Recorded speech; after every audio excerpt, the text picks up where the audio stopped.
সম্মানিত সাংবাদিক বন্ধুগণ, বিভিন্ন সরকারি সংস্থার সম্মানিত কর্মকর্তা, প্রত্যাশা করেছিলাম আমাদের সন্তানদের আত্মত্যাগের বিনিময়ে আমরা যে আমাদেরকে নামিয়ে দিয়েছে সেই লড়াইটা আমরা সকলের কাছে উদারত আহ্বান জানাবো।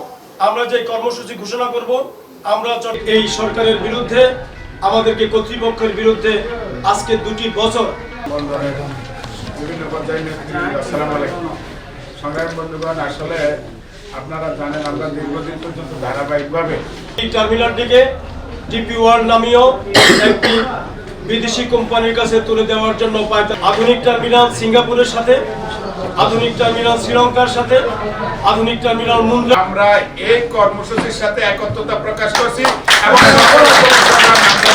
সম্পৃক্ত রাখবো। আমরা সবাই থাকবো। আপনাদেরকে সবাইকে ধন্যবাদ। বন্দরের প্রায় 40% কন্টেইনার হ্যান্ডলিং হয়ে থাকে এবং চট্টগ্রাম বন্দরের বিসমিল্লাহির রহমানির রহিম। উদ্যোগার সংবাদ সম্মেলনের যে গত ফ্যাসিস্ট সরকারের সময়ে এই চট্টগ্রাম বন্দরের বিভিন্ন স্থাপনা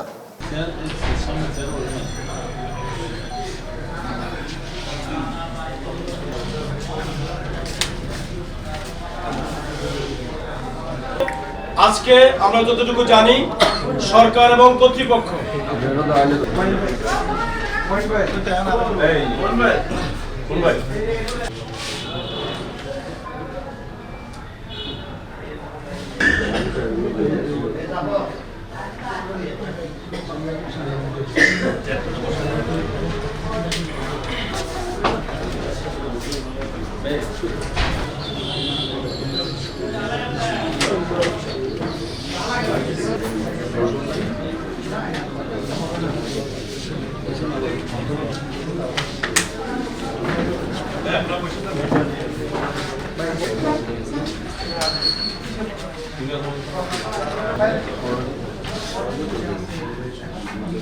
আজকে আমরা দুপুর 12টায় চট্টগ্রাম বন্দর ভবনে বিক্ষোভ সমাবেশ ও মিছিল করব।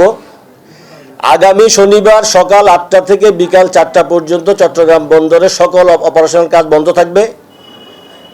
আগামী রোববার 1 তারিখ একইভাবে চট্টগ্রাম বন্দরে সকাল 8টা থেকে বিকাল 4টা পর্যন্ত প্রশাসনিক এবং অপারেশনাল কার্যক্রম বন্ধ থাকবে রোববার।